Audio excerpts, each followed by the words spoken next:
안녕하세요, 여러분. Today we will learn 의세요. This is the form of an honorific form of casual, informal ending io, 어요.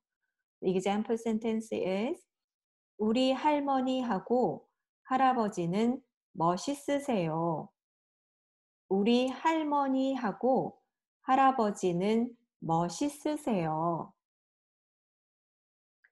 So, adjective verb 의세요 is an honorific form of 아요, 어요. So, it is used in conjunction with an adjective or a verb to express that the subject of the sentence is older or has a higher social status than the speaker. So, this form is honoring the subject of the sentence. We have learned 의세요 from elementary 1 class when we are using polite requesting. So this 의세요 looks the same with the polite requesting form. But this case, this is not a requesting, but honoring the subject of the sentence. Let's look at how to conjugate the ending with 의세요. So the first rule, if adjective or verb ending with a vowel, that means there is no 받침 on a stem, you attach 세요. So example, 가다. Stem is 가. There is no 받침 on the bottom of stem, so you attach 세요. So it makes 가세요. 가세요. The next one, 친절하다. 친절하다. The meaning of to be kind is adjective. 친절하다. Stem is 친절하. There is no 받침 on the stem. There's on the last syllable is 하. There's no 받침. So you attach 세요. So it makes 친절하세요. 친절하세요. 친절하세요. The next rule, if adjective or verb ending with a consonant, that means there is a 받침 on a stem, you attach 의세요. So example, 읽다. Stem is 읽. There is a 받침 on the bottom, so you attach 의세요. So it makes 읽으세요. 읽으세요. 멋있다. 멋있다. The meaning to be stylish or to be fashionable. So the stem is 멋있. There is a 받침 on the bottom of the last syllable it. So you attach 의세요. So it makes 멋있으세요. 멋있으세요. So let's look more adjective or verb with no 받침. So 배우다. Stem is 배우. You attach 세요. So 배우세요. 좋아하다. Stem 좋아하. There's no 받침 on 하, so you attach 세요. So 좋아하세요. 바쁘다. 바쁘. There's no 받침, so attach 세요. 바쁘세요. 바쁘세요. 가르치다.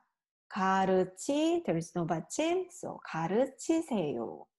가르치세요. 공부하다. 공부하. attach 세요. 공부하세요. 공부하세요. 일하다. 일하. attach 세요. 일하세요.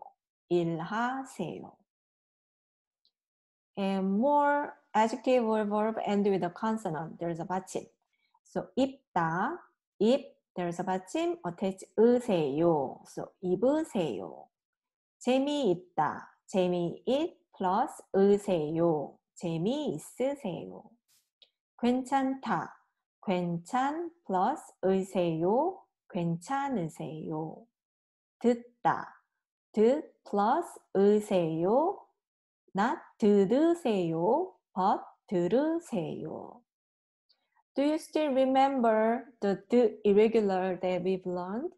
듣다, stem is 듣. So you need to add 으세요, right? So 들으세요, but not 들으세요, but 들으세요. So 듣다 is the irregular. So which means when it is followed by a vowel, the 드 change to 르. So 듣다, 드, but you drop down 드 and add a 르 and 으세요. So it makes 들으세요. 들으세요.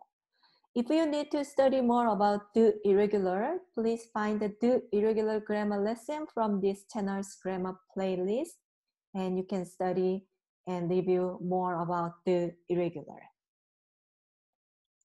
So let's practice with the sentence. 할머니 전화하다.